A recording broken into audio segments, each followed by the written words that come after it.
I'd been living with David on his family's old dairy farm for about 6 months. The property sat on 40 acres of pasture and woods, with the nearest neighbor almost 3 miles down a gravel road. It was a Thursday in late October. We were having dinner on the couch and watching some documentary about deep sea creatures, when suddenly the dogs started barking, that throaty warning they usually saved for coyotes or strangers.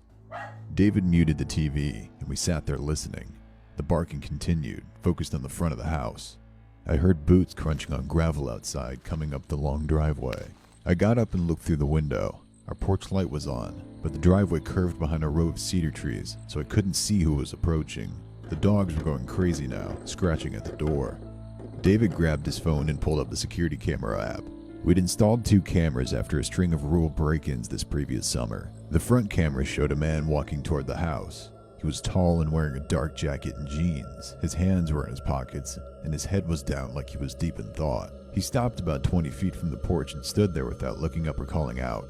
After maybe 30 seconds, he started walking again and climbed up the steps slowly before stopping in front of the door.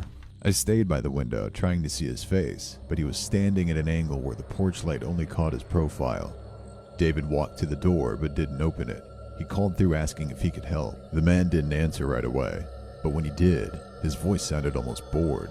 He said he was looking for the Hendersons. David told him nobody by that name lived there. The man asked if he was sure and said it used to be their place. David explained we'd been there for 6 months, but the man neither responded nor made any move to leave. David asked if he needed directions somewhere.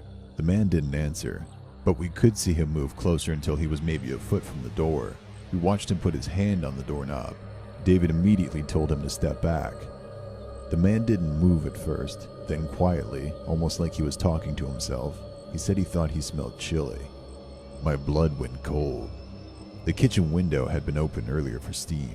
I'd closed it after dinner, but the smell could have drifted out. David's voice got harder, and he told the man he was asking him to leave right now.